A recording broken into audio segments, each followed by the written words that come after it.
औज़ुबिल्लाहिमिनश्शैतानिर्रजीम बिस्मिल्लाहिर्रहमानिर्रहीम।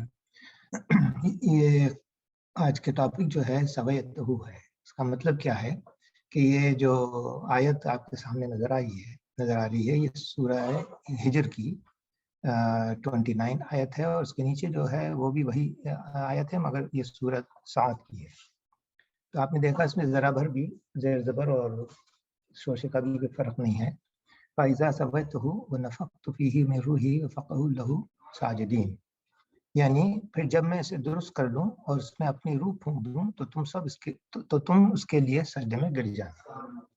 Exactly same आपने note किया कि when I have proportion him, सवयतहु का मतलब है कि उसको प्रोपोर्शन यानी बिल्कुल सही वाले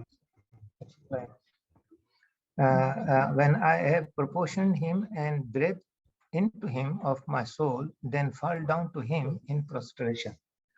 यानी आप देखेंगे कि उर्दू में जब ये कहा फिर जब मैं उसे दुरुस्त कर लूं और उसमें अपनी रूह फूंक दूं तो तुम उसके लिए सजदे में गिर जाना। ये अल्लाह ताला फरमा रहे हैं तमाम मलाइका को जब इंसान को बना रहे थे, तो हज़रत आदम को बनाने के बाद, खलक करने के बाद फिर उसमें उन्होंने कहा कि मैं इसे ज़रा नुक्स दुरुस्त कर लूँ। उसका मतलब क्या है, यानी इसमें क्या चीज़ है जो अल्लाह ताला यहाँ पर इशारतन बता रहे हैं, लेकिन हमें वाक़ियतन ये मालूम है कि हमें क्या कुछ यानी दुरुस्त किया गया है। इसके लिए सोचा कि इसमें ज़रा गौर व फ़िक्र करें। तो इसका सही ट्रांसलेशन बहुत मुश्किल से हो सकता है, लेकिन जो प्रोपोर्शन का नाम इस्तेमाल किया है, ये डॉक्टर क्या नाम है उसका, बिकले ने लफ्ज़ इस्तेमाल किया है प्रोपोर्शन इन, यानी एक ऐसा हार्मोनाइज तरीके से। प्रोपोर्शन का मतलब ये है कि जब कहीं किसी जगह जाते हैं आप, तो उस माहौल को आपके हम यकीन बना लें, यानी बिल्कुल वैसे ही रखें जैसा कि आपको चाहिए। तो उसमें आपका प्रोपोर्शन सही करना होगा और उसके अंदर प्रोग्राम जैसे आजकल करते हैं, वो ऐसा प्रोग्राम किया हो कि आपके बदन जो है वो उसको फील भी ना करे कि आप इस माहौल में आए। तो इस को हम जरा और आगे चलते हैं। अब मैं एक और सूरत इन्फितार की आयत है, अल्लज़ी खलक़ फसव्वाका फअदलक, यानी God created you proportioned and balanced you। अब यहाँ पर ये बैलेंस जो है ये काफी तकलीफ चाहता है, लेकिन इसके लिए हम बाद में करेंगे। प्रोपोर्शन की तरफ हम आते हैं कि यहाँ पर जो इरशाद फरमाया तो ये है कि so when I have proportion him, तो ये प्रोपोर्शन क्या चीज़ है और किस तरह से अल्लाह ताला हमें बता रहे हैं कि ये उन्होंने कैसा किया है। इससे पहले कि मैं इस टॉपिक पर मजीद जाऊँ, इस सूरह हामीम सजदा की ये जो आयत है कि सनूरिहिम आयातिना फिल आफाक़ि व फ़ी अनफुसिहिम हत्ता यतबय्यन लहुम अन्नहुल हक़, ये कई बार हमने इसको देखा है। इसके अंदर समझ लीजिए कि soon we will show them our sign in universe, इस पर हम बहुत तफसील से कई लेक्चर में कवर किया है, और विद इन देमसेल्फ इसको बहुत कम किया है। तो आज हम विद इन देमसेल्फ जो है ये टॉपिक है, समझ लीजिए, until it becomes clear to them that Quran is the truth. अब ये 1400 साल पहले जब ये फरमाया आपने कि अवर साइंस विद इन देमसेल्फ दिखाएंगे, तो वो क्या साइन, अब साइंस ने जो टेक्नोलॉजी ने मालूमात से हमें आई है, उसकी नज़र में हम ज़रा गौर फिक्र करते हैं। आपने देखा होगा कि if a child is not breathing but all vital functions organs are functioning perfectly, it would be a miracle, right. अगर कोई ये कहे कि सांस नहीं ले रहा है लेकिन हर चीज इसकी परफेक्ट वर्क कर रही है, इसमें कोई शक नहीं है, तो आपको तो ये मिरेकल लगेगा कि ये बगैर सांस लिए हुए कैसे है ये। मगर आपको ये भी मालूम है कि yes Indeed it is a miracle and you see it every day. अब सवाल ये होता है कि ये किस तरफ का इशारा है। ये इशारा है that baby in a mother's womb does not breathe through lungs but the life saving oxygen is supplied through umbilical cord. अब ये है असल चीज, देखिए कैसा प्रोपोर्शन किया है उसको कि सांस लंग से लेने के बजाय अल्लाह ताला ने मदर अम्बिलिकल कॉर्ड से उसको ऑक्सीजन सप्लाई की है। हालांकि अगर वो काट दिया जाए तो मर जाएगा, तो लेकिन अल्लाह ताला ने सांस लेने के लिए जो उसको लंग्स तैयार किए हैं, वो प्रोपोर्शन किए हैं, वो नुस्खे उसकी ऐसी दुरुस्त की हुई है कि जैसे वो इस दुनिया में आएगा वो जो है लंग्स वर्क करना शुरू कर देंगे और अम्बिलिकल कॉर्ड का काम खत्म हो जाएगा, जो 9 महीने से उसके साथ चल रहा है। सुभान अल्लाह, क्या मिरेकल है ये। अब आगे हम चलते हैं। Developing babies need oxygen beginning early in the pregnancy, but a baby won't take their first breath until after birth. तो अब देखिए उसको हम further जाते हैं. This means that the babies don't truly breathe in the womb. Instead, the umbilical cord provides the baby with oxygen until the first breath. और देखिए the main job of the lungs and the respiratory system is to give our body oxygen and move waste products such as carbon dioxide out of our body. Lungs का ये असल काम है. जब हम सांस लेते हैं तो हवा से उसकी ऑक्सीजन हमारे लंग्स में से एक्सचेंज करती है. वो बाई प्रोडक्ट जो बॉडी में कार्बन डाइऑक्साइड बनता है उसको निकालना और ऑक्सीजन को ले लेना. The body needs enough oxygen to keep the blood adequately saturated. यानी अगर वो कम ज्यादा हो गया, ज्यादा ऑक्सीजन हो गई तो भी खतरा है, कम हो गई तो भी खतरा है. And so that cells and tissues get enough oxygen to function properly. ये एक यानी बहुत ही डेलिकेट और बड़ी कैलकुलेटेड वे है ये. अच्छा, अब देखिए जिस माहौल में हम आए हैं, जब अल्लाह ताला पैदा करता है बच्चे को, इस दुनिया में लाता है, तो इस दुनिया के अंदर जो हवा है जिसके बारे में 1400 साल पहले कुछ पता ही नहीं था कि इस हवा में क्या है, आज हमें पता है. और ये पता है कि इस एटमॉस्फेयर में 78% नाइट्रोजन और 21% ऑक्सीजन होती है. ये प्रोपोर्शन ऐसा है कैलकुलेटेड वे में कि इस कैलकुलेशन को लंग्स जो है बच्चे का जब पैदा होता है तो वो बिल्कुल करेक्ट यानी कैलकुलेटेड वे में उसकी जो अंदर लंग्स से हवा जाती है तो उसको इतना ही चाहिए. अगर 21% के बजाय कम हो गई तो वो उसके लिए प्रॉब्लम हो जाएगा और ज्यादा हो गई तो भी प्रॉब्लम हो जाएगा. लेकिन ये देखिए नाइट्रोजन जो अल्लाह ताला ने ऑक्सीजन के साथ साथी बना दिया उसको इस एटमॉस्फेयर का, वो ये है कि वो इनर्ट होती है. इसका क्या मतलब, वो अपने कोई काम नहीं करती, वो बिल्कुल कोई हिस्सा नहीं लेती आपके बॉडी के अंदर जाने के बाद. सिर्फ उसका काम ये होता है कि 21% ऑक्सीजन को साथ जाती है उसके साथ, और उसका 21% का साथ देना ही, ऑक्सीजन के साथ देना ही इसका ये बहुत बड़ा मेजर पार्ट है. क्योंकि अगर वो एक्शन कर लेती नाइट्रोजन तो वो कुछ और चीज बनाने लगती और ऑक्सीजन का काम खराब हो जाता. लेकिन अल्लाह ताला ने नाइट्रोजन जो एटमॉस्फेयर में रखी है वो यूं ही नहीं रखी है. उसके लिए अभी आपको पता है आजकल की साइंस ने ये भी बता दिया है कि इस नाइट्रोजन से आपके जो ग़िज़ा पैदा हो रही है जमीन में वो वहाँ काम आ रही है. उसका जो खाद बन रहा है उसमें नाइट्रोजन बन रही है और यूज हो रही है. और इस तरह से अल्लाह ताला ने नाइट्रोजन रख के जो कि इनर्ट है, लेकिन वो उस जगह के लिए जहाँ पे उसे काम करना है इनर्ट नहीं बनाया. ये सिर्फ लंग्स के लिए इनर्ट बनाया है आपके लिए, ताकि आप सुकून से अपना सांस लें. यानी 21% ऑक्सीजन जो आपको मिली है वो उससे बॉडी जो है यूज करती है. और इस तरह से ये एटमॉस्फेयर के अंदर ये कैलकुलेट करके अल्लाह ताला ने जब रखा था तो उस वक्त बॉडी को भेजने से पहले उसके नुक्स दुरुस्त किए थे कि ये इस पर ही वर्क करेगी. बिल्कुल ऐसे ही है जैसे एक दो सिलेंडर की कार है, एक 4 सिलेंडर की कार है. अगर 2 सिलेंडर की कार को जितनी फ्यूल चाहिए उतना ही दें, उससे ज्यादा देंगे तो भी काम नहीं करेगा और कम दें तो भी काम नहीं करेगा. तो वहां पर क्या चीज हुई कि वहाँ फ्यूल जो आया है आपका वो गैसोलीन है, और फिर जो स्पार्क देते हैं वो उससे वो कार चलने शुरू होती है. वो स्पार्क क्या है, वो हमारी रूह है. जब अल्लाह ने कहा कि कुन, वो बिल्कुल वो शुरू हो गया. तो यहाँ पर रूह जो है अल्लाह का हुक्म, उसकी स्पार्क है, वो जिंदगी देता है. और जब रूह नहीं है, जब तक वो एक मिट्टी का पुतला है और वो जो है उसके अंदर उसको एड्रेस करने के काबिल नहीं रहा वो. लेकिन जैसे ही रूह आई तो वो एड्रेस करने के काबिल हो गया. ये एक और आयत है कुरान शरीफ में जो मैं यहाँ नहीं लाया लेकिन आपको बता सकता हूँ कि उसमें अल्लाह ताला ने कहा है कि जब उसको मिट्टी से बनाया, उसके ये हाथ पैर बनाए, दुरुस्त किए, फिर हमने उसमें रूह फूकी, फिर तुम जो है हमारे लिए काम करने, हम अब बात कर रहे हैं, तुम और हमसे एड्रेस हो रहा है, वहां उससे पहले तुम नहीं कहा. तो ये बात बताने का मतलब ये कि अल्लाह ताला जब रूह फूकते हैं तो फिर इंसान के काबिल इल्तिफात होता है.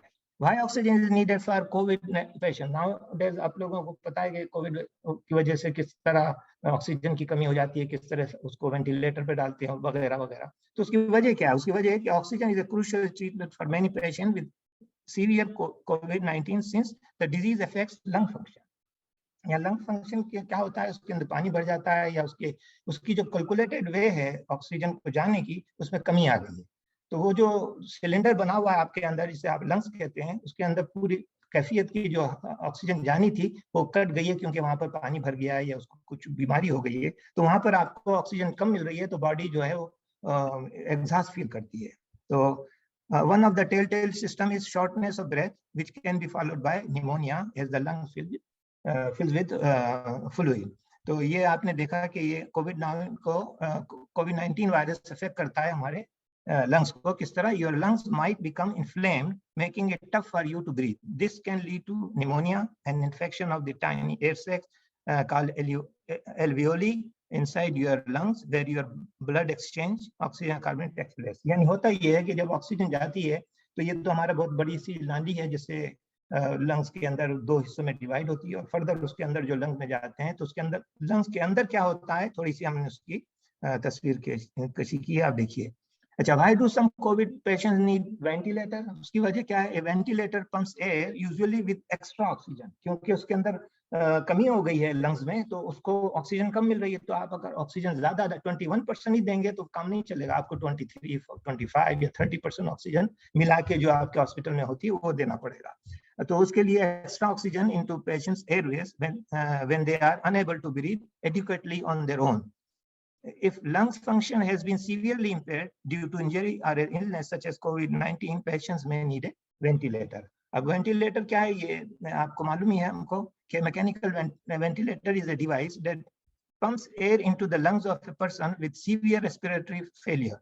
The air in a ventilator often has a higher percentage of oxygen than room temperature.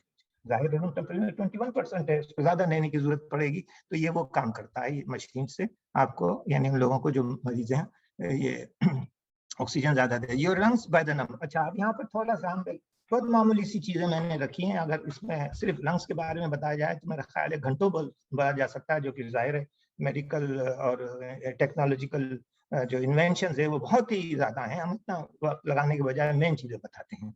Each day 5,000 gallons of air are transported through airways leading into an extending throughout the lungs। ये आप अंदाजा लगाएं, अगर lungs की वो चीजें जो काम हो रहा है उसका कैलकुलेट करेंगे कितनी ऑक्सीजन ले रहा है, तो 5,000 गैलन ऑफ एयर जो है दिन भर में आप और हम लेते हैं, और almost all of this occurs within our lungs with these airways reaching a combined length of 14,900 mile. यानी कैन यू बिलीव दैट के सो लॉन्ग इसके एयरवेज को अगर हम कनेक्ट कर दें एंड टू एंड, तो ये गोया के 14,900 माइल लंबी एक ट्यूब बनेगी। और ये रफली मैंने देखा कि जैसे शिकागो से न्यू दिल्ली का वन वे रास्ता है, उसको बाई वे कर दें तो ऑलमोस्ट इतना ही बनता है, गोया के इतनी बड़ी जो है वो एयरवेज की टनल बनी है। यहाँ पर मैंने थोड़ा सा रेस्पिरेटरी सिस्टम को बताने के लिए ये रखा है। आप देखेंगे कि यहाँ पर ये यहाँ से नोज है, ये लंग्स के एयरवेज है, और यहाँ से डिवाइड कर दिया दो लंग में, इसमें एक लंग्स की तरफ यहाँ पर बताया गया ये लंग है, और इसके थोड़ा सा हिस्सा यहाँ पर एक्सटेंड करके further down to the minute observation करने के लिए ये ब्रोंकियोल्स हैं। फिर यहाँ पर ये जो लास्ट में थोड़ा सा आपको नजर आ रहा होगा, इसको एक्सटेंड करके ये बताया गया है कि ये एल्वियोली जो हैं ये क्या काम कर रहे हैं। यहाँ अंदर आपने देखा कि यहाँ पर एरो बाहर जा रहा है और ये अंदर आ रहा है। ऑक्सीजन जो है यहाँ पर दिखा है कि blue arrow shows the oxygen in the air, और ये एयर से जो जाती है अपने ब्लड में, और यहाँ से कार्बन डाइऑक्साइड इसके अंदर आ जाती है ग्रीन से। तो यहाँ एक्सचेंज हो रहा है इस मामले से सेक में, जिसमें ये इतने फ्यूज होते हैं वेन्स और ये एल्वियोली के एक दूसरे से एकदम लगे हुए हैं, तो एक्सचेंज करने में इनको जो है आसानी होती है। और यहाँ पर आपको देखेंगे कि ये जो गैस एक्सचेंज जो होता है इस तरह से, यानी आपको एक बहुत अच्छा डायग्राम मिल गया था, तो हमने सोचा आपसे शेयर करें। और these are approximately 700 million alveoli होते हैं हमारे आपके जो लंग्स हैं, उसके अंदर जो सेक है, जो लास्ट जहाँ पर ऑक्सीजन कार्बन डाइऑक्साइड एक्सचेंज हो रहा है, उसकी तादाद लोगों ने मालूम की है, वो तकरीबन 700 मिलियन एल्वियोली हैं in the lungs, covering a total surface of about 70 square metre, यानी 753 स्क्वायर फीट। तो आप अंदाजा लगाइए कि अल्लाह ताला ने आपके हमारे सीने में कितनी बड़ी चीज है, कितना पैक्ड वे में रखा हुआ है कि सिवाय सुभान अल्लाह के और कुछ मुझसे नहीं निकलता। तो ये एक ऐसी चीज है कि अल्लाह ताला बता रहे हैं कि मैंने जब नुक्सुक दुरुस्त किए, तो आप देखिए कैसे दुरुस्त हो रहा है कि जो आज से 1400 साल से पता ही नहीं था, जाहिर है अल्लाह ताला ने इल्म दिया बंदों को, तो इससे आइडिया हुआ। So alveoli are tightly surrounded by blood vessels and are capillaries so small that red blood cells continuously pass through them, squeezed into a single row as they exchange carbon dioxide for oxygen. तो ये यानी हर second आपके अंदर ये अमल हो रहा है, और ये है अल्लाह ताला का नुक्स दुरुस्त करने का एक तमाशा जो सामने आया है। गैस एक्सचेंज देखिए, यहाँ पर ब्लड इन ब्लू है, और आते हुए ब्लू कार्बन डाइऑक्साइड के साथ एल्वियोली में चले गया, ऑक्सीजन से जो उसमें थी वो बाहर इसमें ब्लड में आ गई। तो ये सिंपल से तरीके से आप समझ सकते हैं कि किस तरह से हमारे ब्लड जो है क्लीन अप हो रहा है, और किस तरह एक्सचेंज हो रहा है, किस तरह से ब्लड में जो कार्बन डाइऑक्साइड आ गई है वो निकल जाएगी। अगर वो ना निकलेगी तो जहर हो जाएगा, वही चीज जो बनी है उसको निकालना जरूरी है।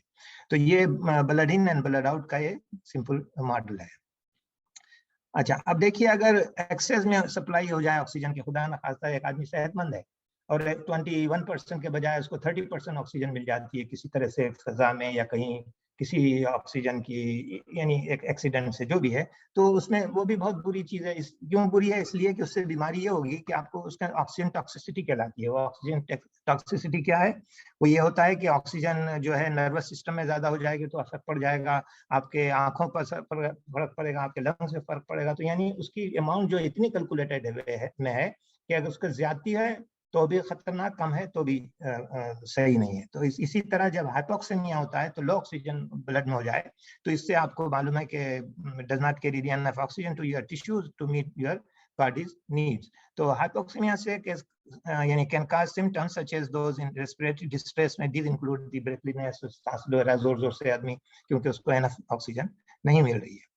अच्छा, अब यहाँ पर हम दोबारा उसी आयत की तरफ आए कि फिर जब मैं उसे दुरुस्त कर लूँ, यानी ये आपके लंग्स, एक मैंने आपके बॉडी में तो इतने चीजें हो रही हैं कि आप उसकी सिर्फ एक लिस्ट बना लें तो सारा दिन भी लग जाएगा तो भी कुछ नहीं मालूम होगा कि ये कंप्लीट हुआ है। यानी उसके लिए तो पता नहीं कितने दिन चाहिए, कितने साल चाहिए जो एक लिस्ट बनना है, उनके बारे में बोलना तो बहुत दूर की बात है। तो लिस्ट में ही आप ये समझ लीजिए कि एक छोटी सी चीजें हमने इसमें 4-5 ही चीजें ली हैं, और इसमें सिर्फ लंग्स के बारे में यहाँ पर ये बताने के लिए कि अल्लाह ताला ने इसमें कैसे नुक्स दुरुस्त किए, कैसे उसको फैशन किया, कैसे उसको प्रोपोर्शन में रखा कि हम जो है उसको आज हम समझ सकते हैं। और वही है कि इसका जो ट्रांसलेशन है, I have fashion him, I have proportion him, ये इंग्लिश में कोशिश की है कि करीब से करीब चला जाए, वरना सवाद का लफ्ज जो है वो और जगह भी इस्तेमाल हुआ है, जैसे अल्लज़ी खलका फसव्वा का फअदला का, यानी the God is the one who created you, then fashioned you harmoniously and in due proportion। ये हार्मनी होना चाहिए इसके साथ जिसमें अब हम जिंदा हैं एटमॉस्फेयर में, और उसका प्रोपोर्शन सही होना चाहिए। ये नहीं है कि प्रोपोर्शन सही है और उसकी हार्मनी नहीं है तो भी नहीं काम चलेगा, बिल्कुल यानी हैंड टू हैंड एवरीथिंग जो है सही होना चाहिए। और ये जुमला मैंने इससे मॉरिस बुकेलेस से लिया है, what is the origin of man.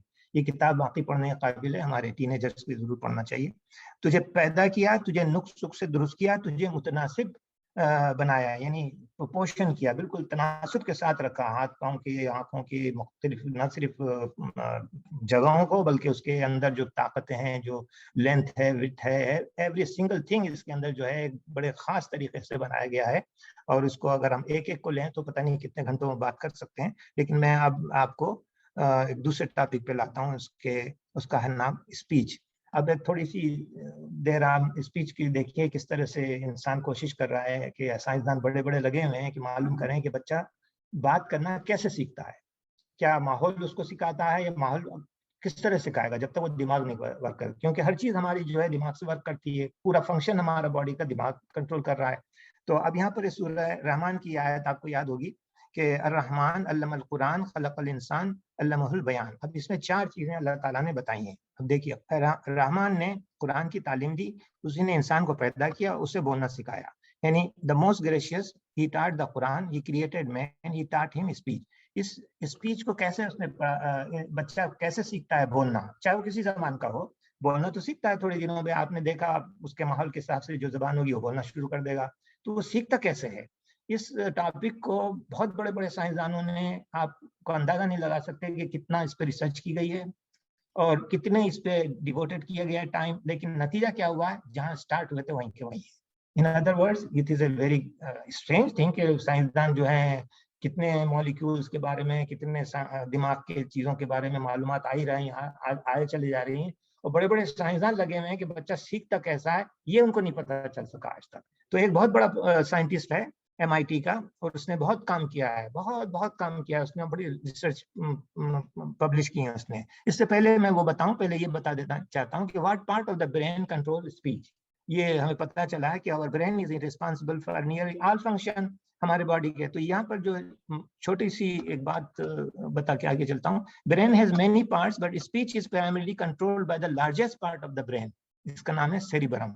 ये सेरिबरम जो है, देखिए यहाँ से पूरे, यहाँ से लेकर यहाँ तक के एरिया में इसको जो लिखा हुआ है, और सेरिबलम जो है ये छोटा है, ये पांच है, ये इतना बड़ा जो एरिया है, ये सारे का सारा स्पीच के लिए तैयार हो रहा है। स्पीच करेगा बच्चा या जो सीखेगा, वो इस एरिया में उसके सारे फंक्शन हो रहे हैं। न्यूरॉन जो है वो इतने एक्टिव है वहां पर कि वो बच्चा कैसे सुनता है, कैसे उसको याद करता है, किस तरह से बोलता है, ये अब तक एक राज है।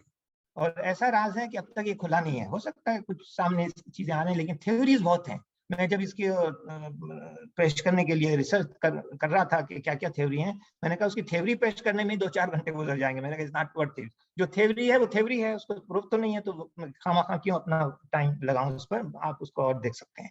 लेकिन यहाँ पर ये बताने का मतलब है कि इस साइंसदान ने, जिसका नाम है नोम चॉम्स्की, इंस्टीट्यूट प्रोफेसर है ये MIT का, और रिटायर्ड हो गया। और ये इसने बड़ी किताबें लिखी हैं, linguistic including aspect of theory of syntax and the minimalist program, बहुत पब्लिश बाय MIT प्रेस, और इसकी किताबें बहुत मशहूर हैं, इसकी पब्लिकेशन बहुत हैं। लेकिन आखिरकार इसने हथियार डाल दिया और क्या कहा? He says that every human is born with an inborn language learning mechanism. That's the bottom line. तो ये का मतलब नहीं है कि शायद रिसर्च अब नहीं होगी या नहीं मालूम होगा, नहीं। जितने उसने कोशिश की है अब तक, the whole on the planet of Earth, उसको उसने एक जुमले में समराइज कर दिया है कि मुझे तो ऐसा लगता है कि ये जो लर्निंग मैकेनिज्म है, ये अंदर कहीं देखे ही कहीं से आया हुआ है। अब देखिए ना, कोई प्रूफ नहीं मिल सका है इसको। तो ये थी उसकी स्पीच के बारे में थोड़ा सा रेफरेंस। अब देखिए, बॉडी में हमारे केमिकल रिएक्शन बहुत हो रहे हैं। केमिकल रिएक्शन तो आप जानती हैं कि जब ऑक्सीजन हाइड्रोजन से मिलती है तो पानी बनता है, मगर ये मिलने का इस अमल को हम रिएक्शन कहते हैं। इसी तरह पानी को फाड़ दें, अगर स्प्लिट करें, तो हाइड्रोजन ऑक्सीजन अलग अलग हो जाती है, वो भी रिएक्शन है। तो रिएक्शन तो वो भी, जो भी रिएक्शन है वो एक केमिकल्स के, एक मॉलिक्यूल के या एक एटम के एक दूसरे से मिलके कुछ चीजें बना रहे हैं, एक चीज से दूसरी चीज बनती है।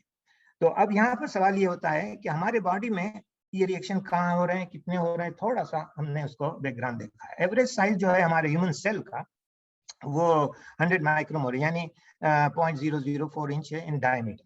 अच्छा, अब यहाँ पर हमने की पार्ट्स ऑफ एनिमल सेल यानी ह्यूमन सेल समझ लीजिए, यहाँ लगा हुआ है। ये सेल के अंदर आपको मालूम है कि न्यूक्लियस होता है, न्यूक्लियोलस होता है, इसके अंदर क्रोमोसोम होते हैं, जीन होते हैं, ये सारी चीजें तो इस छोटे से पार्ट में होती है। लेकिन ये बड़ा पार्ट जो है, इसके अंदर जो है कई चीजें हैं। यहाँ तो सिर्फ 18-19 चीजें दिखाई गई हैं, लेकिन इसमें मेजर बताई गई। जो माइनर है उसको तो लिस्ट लगाई बताई नहीं। तो एक सेल में इतनी चीजें होती हैं कि अगर उस एक, जैसे माइकोन्ड्रिया है या माइटोकॉन्ड्रिया है या प्लाज्मा मेम्ब्रेन है, या किसी चीज को ले लीजिए, उसकी स्टडी करें। आप यकीन कीजिए, इस सेल की स्टडी में जो MD करते हैं लोग, वो पूरी साल जो है वो सिर्फ सेल के बारे में इतनी नॉलेज होती है कि बेइंतहा मोटी किताब जो है पूरे साल उनको पढ़नी पड़ती है। वो दावा नहीं कर सकते कि हर चीज उनको याद है, इस कदर यानी नॉलेज आ गई है। तो बताने का मतलब ये है कि इस सेल में सारे रिएक्शन जो हमारे बॉडी के होते हैं, हर सेल में होते हैं। वो सेल चाहे वो दिमाग का सेल हो, या आंखों का सेल हो, या जबान का हो, या हाथ का हो, या पेट में अंदर हो या बाहर हो, जो you see and you can not see, all cells are working there proportionally, बिल्कुल परफेक्ट काम कर रहे हैं, क्योंकि माहौल उनके लिए सही बनाया गया है। जिसके लिए वो आयत याद कीजिए कि हमने इसको नुक्स दुरुस्त करके पैदा किया, फिर उसमें रूह फूंकी। तो ये है इसका सेल के एक तस्वीर, जिसमें बताने ये जा रहा हूं मैं कि how many chemical reaction occur in the human body पर सेकेंड। हर सेकंड में कितने, हर सेल में हर सेकंड में कितने रिएक्शन होते हैं, ये साइंसदानों ने मालूम किया है। तो अब आपको मालूम है केमिकल रिएक्शन जो होते हैं वो क्या है? वो तो basic life depend on it, यानी making copies of DNA, manufacturing new organelle, जो सेल के अंदर जो चीजें हमने देखी 18-19 सब ऑर्गेनिल्स कहलाते हैं। ट्रांसक्रिप्टिंग DNA से फिर इनटू RNA बनाना, फिर उसके बाद RNA से प्रोटीन बनाने का प्रोसेस चलना। अगर एक चीज को लिया जाए तो ये समझ लीजिए कि 10-10 घंटे का एक लेक्चर है, जिसमें एक टॉपिक को मैंने हाईलाइट किया कि ये होता है, ये होता है। Sugar and fat are broken into usable energy. ATP क्या है, वो किस तरह बनता है, किस तरह आपको एनर्जी मिलती है, कैसे यूज होती है, फिर एटीपी से एडीपी क्यों बनता है, वो फिर रिसाइकिल कैसा होता है। यानी ये बहुत लंबे लेक्चर हैं जो एमडी के लोग जो है पढ़ते हैं और अक्सर उनको याद करना पड़ता है। Harmful things like bacteria, toxins आते हैं बॉडी में, उनको डिस्ट्रॉय करने के लिए एक मैकेनिज्म है जो चल रहा है मुस्तकिल 24 आवर्स। और इसी तरह हार्मोन्स जो सिंथेसाइज हो रहे हैं, कम्युनिकेट हो रहे हैं, वो एक दूसरे के सेल से किस तरह टॉक करना, ये सारा एक ऐसी दुनिया है, ये ऐसी बड़ी कायनात है कि जो हम कायनात हमने पढ़ी है यूनिवर्स की, उसको हम दिमाग में नहीं ला सकते, अपने तस्वुर में नहीं समा सकते। तो इसी तरह ये भी एक चीज ऐसी है जैसे पूरा तस्वुर में लाना आसान काम नहीं है। लेकिन आप देखिए कि इन सब का काम जो होता है, रफ एस्टिमेट यह है कि 1 बिलियन केमिकल रिएक्शन पर सेल पर सेकेंड। अब इसको सुभान अल्लाह और अल्हम्दुलिल्लाह कहने के सिवा क्या कह सकते हैं। ये rough estimate of 1 billion chemical reaction पर सेल पर सेकेंड हो रहा है, और एवरी टाइम, और ये रुक नहीं रहा है, कंटिन्यूस हो रहा है। ये नहीं समझें कि आप ही बस हो गया और बैठ गए, नहीं। अच्छा, अब देखिए आगे, the current estimate of cell जो है हमारे बॉडी में, ये कहा गया है कि 37.2 ट्रिलियन जो है हमारे यहाँ, मिलियन नहीं, बिलियन नहीं, ट्रिलियन। यानी आप अंदाजा लगाइए कि इतने सेल हमारे बॉडी में हैं अगर, तो हर सेल को हर सेकंड में कितने काम करना पड़ते हैं।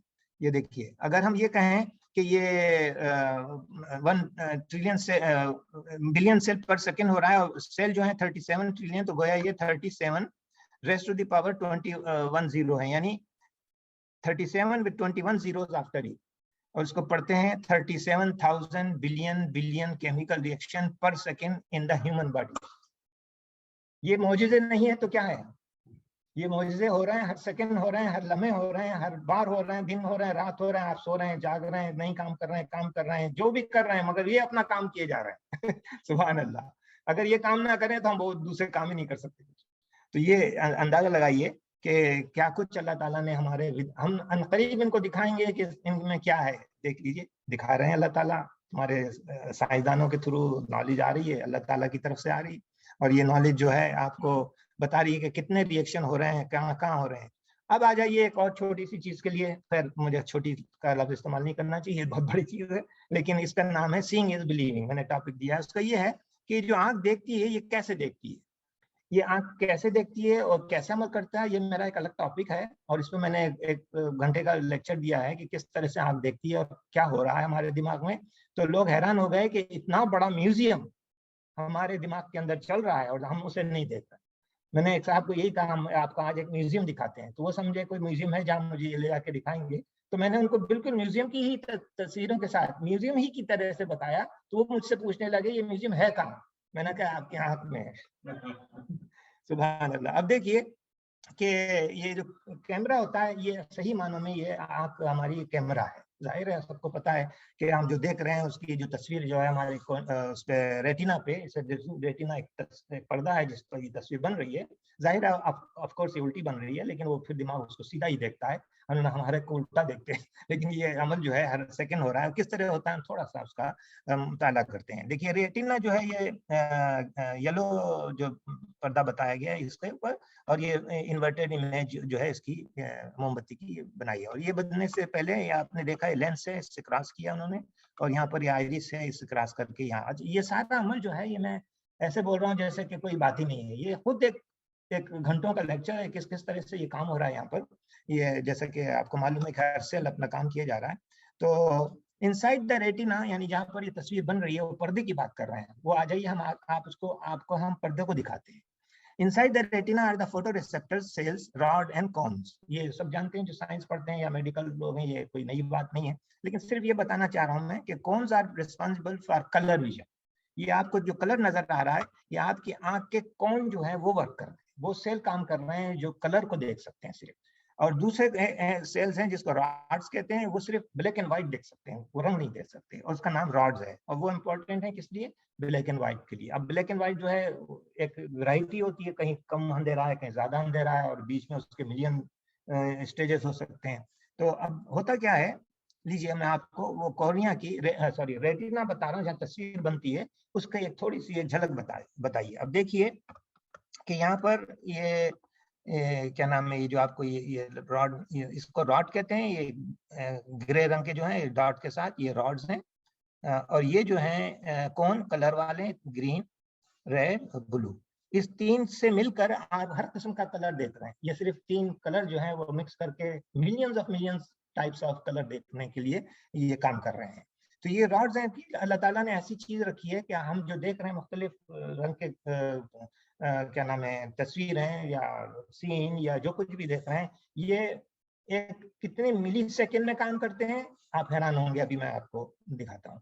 आप ये अंदाजा लगाइए कि कितना सिस्टमैटिक काम हो रहा है। आप अंदाजा लगाइए जो तस्वीर बनाई है, ये आपके आंख के अंदर जो लगी हुई है, ये आपको बाहर ऐसा नजर नहीं आएगी, लेकिन जो उसने डाइसेक्ट करके काम करने वाले जब देखते हैं तो हैरत होती है कि इतनी इतनी सिस्टमैटिक वे में ये कॉन्स एंड रॉड्स लगे हुए हैं, जिसकी वजह से हम देख पा रहे हैं मुख्तलिफ कलर, मुख्तलिफ रंग, मुख्तलिफ यानी शेड्स। और ये जो है ये एक human eye has over 100 million rod cell. ये सेल जो है 100 मिलियन होते हैं जो ब्लैक एंड व्हाइट को देख रहे हैं, और जो colour human eye see only has about 6 million cones जो होते हैं 6 मिलियन होते हैं, और वो 100 मिलियन की कौन जो है कलर को देखते हैं, और कलर जो है मिक्सअप करके पीछे जाके सब काम हो रहा है, जिसका अभी हमने इसका तस्करा नहीं किया इसमें।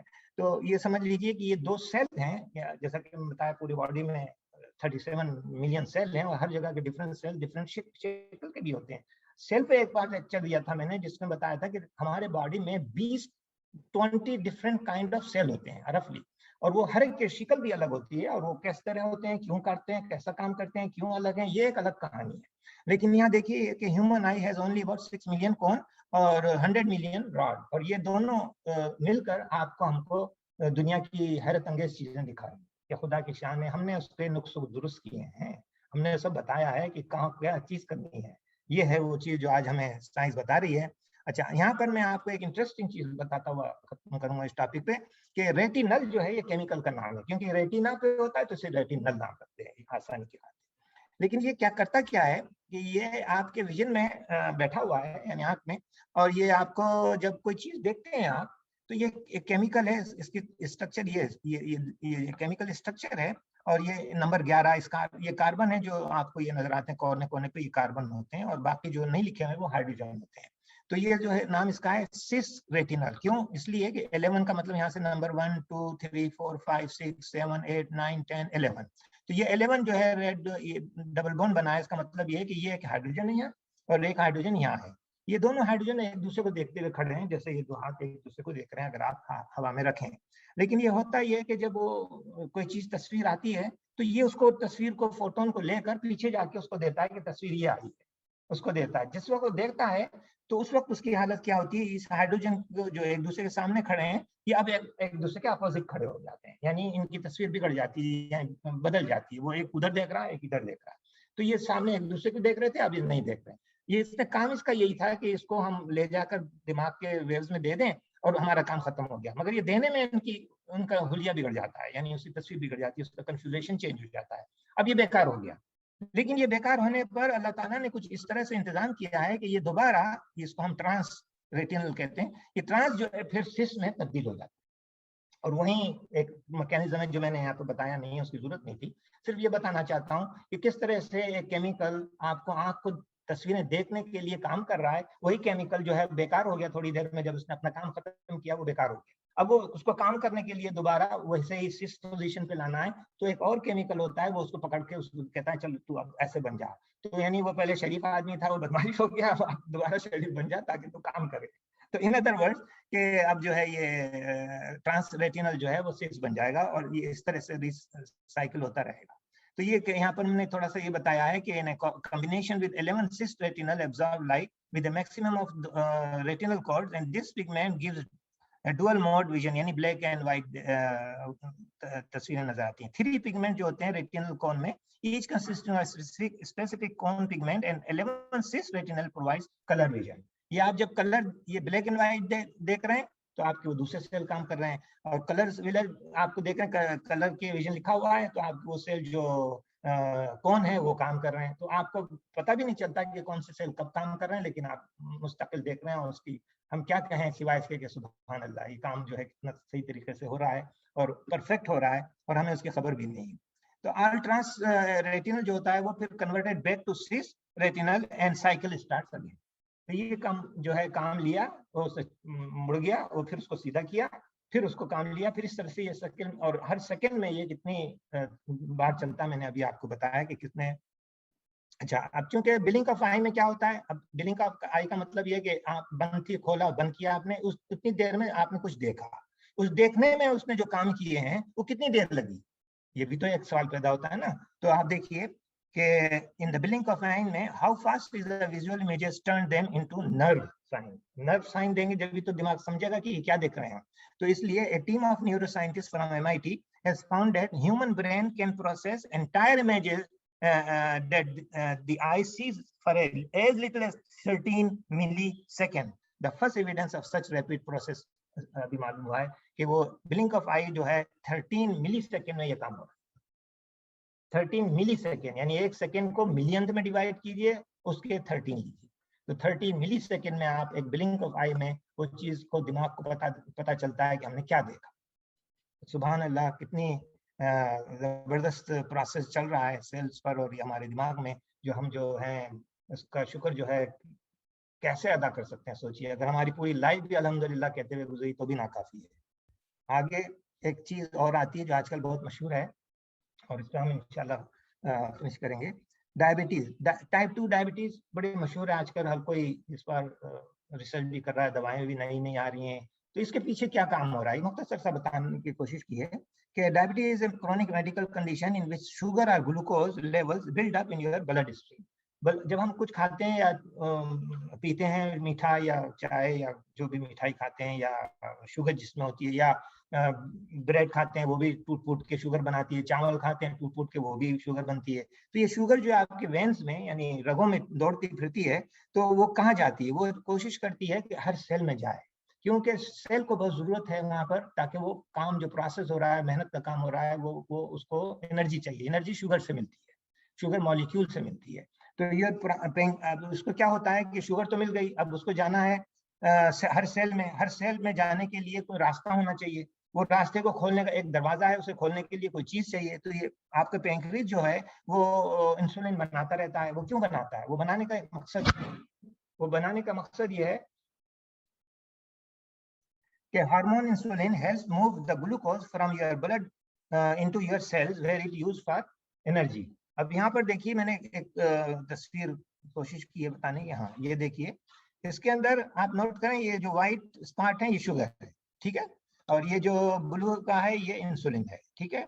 नॉर्मल सेल में क्या होता है कि ये यहाँ पर एक दरवाजा होता है, इस दरवाजे को खोलने के लिए इंसुलिन आती है, वो दरवाजा इसको खोलती है तो ये शुगर उसके अंदर जाती है, और फिर जो है यहाँ पर जो glucose within the cell आ गए, वो जो है अपने अपने काम में लग गए। अब उनकी जरूरत थी वहां पर, दरवाजा खुल गया, यहाँ से किसने खोला, इंसुलिन ने खोला, और शुगर मॉलिक्यूल अंदर चले गए सेल में और काम हो रहा है। अल्लाह अल्लाह खैर सल्ला, आपने कहा अल्हम्दुलिल्लाह, बिल्कुल सही काम हो रहा है। लेकिन फर्ज कर लीजिए कि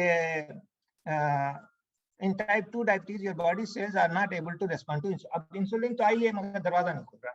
अगर दरवाजा नहीं खुला तो शुगर नहीं जाएगी। एट फर्स्ट योर पैंक्रियाज अब क्या करता है, पैंक्रियाज देखता है कि भाई ये तो काम नहीं हो रहा है, तो शायद कम पड़ रहा है, तो और ज्यादा बनाता है, तो ऑटोमेटिक इंक्रीज होता है इसके क्या नाम insulin to try to get glucose into your cell, but eventually it can't keep up and the glucose builds up in your blood stream. तो ये सिंपल आम आदमी को समझने के लिए काफी है कि भाई ये जो है इंसुलिन काम नहीं कर रही है। कहते हैं क्यों नहीं कर रही है, क्योंकि वो जो सेल का दरवाजा है वो खोलने के लिए जा रही है, वो खुलता नहीं, और अगर खुल जाए तो मामला नॉर्मल हो गया, नहीं खुला तो एबनॉर्मल हो गया। Uncontrolled type 2 diabetes can lead to chronic high blood glucose levels, causing several symptoms and potentially leading to serious complication. अब यहाँ देखिए कि ये टाइप 2 डायबिटीज में क्या होता है। इसमें आपको जैसे कि बताया कि नॉर्मल में ये होता है कि भाई चलो ग्लूकोज आया और इसने इंसुलिन ने दरवाजा खोला और ग्लूकोज अंदर चला गया, नॉर्मल हो गया, काम सही हो गया। लेकिन यहाँ होता ये है कि जो टाइप 2 डायबिटीज के अंदर ये इंसुलिन आती है यहाँ पर, मगर ये इस दरवाजे को खोल नहीं पाती। अगर ये नहीं खुलेगा तो ये शुगर जो अंदर नहीं जाएगी, और अंदर नहीं जाएगी तो काम नहीं चलेगा। तो ये गोया कि एक तरह से एबनॉर्मल चीज हो गई, और ये इसी चीज को जो है टाइप 2 डायबिटीज कहते हैं। और इसको याद कर रहा था मैं, तो ये आयत आई सामने, औज़ु बिल्लाहि मिनश शैतानिर रजीम, बिस्मिल्लाहिर रहमानिर रहीम, कुल औज़ु बिरब्बिल फलक मिन शर्रि मा खलक। पर इसके अंदर इसका राज क्या है, कहो मैं पनाह मांगता हूँ सुबह के रब की, हर उस चीज के शर से जो उसने पैदा किया, हर उस चीज के शर की, यानी जो खराबी है उसके अंदर, हे अल्लाह उससे मुझे पनाह दे। अब देखिए यहाँ पर इंसुलिन काम नहीं कर रही है, तो गोया के इंसुलिन का पार्ट नहीं प्ले हो रहा है, वो दरवाजा नहीं खुल रहा है, तो कोई शर हो गया है। अब यहाँ पर इसमें ये जो खलक किया है और शर यानी क्या चीज़ है, कुल औज़ु बिरब्बिल फलक मिन शर्रि मा खलक, जो कुछ बनाया है उसके अंदर शर है, उसको अल्लाह से दुआ कर रहे हैं कि बस जो चीज़ हम खा रहे हैं या जो चीज़ हम कर रहे हैं या जिससे मिल रहे हैं या दुनिया में जो भी काम कर रहे हैं, किसी न किसी चीज़ से हमारा वास्ता पड़ता है, अंदरूनी पे हो या बाहरूनी। किसी इंसान से भी वो वास्ता पड़ सकता है और इंसान के भी अंदर भी खैर और शर हो सकता है, तो वो उसके शर से बचाए, शैतान के शर से बचाए।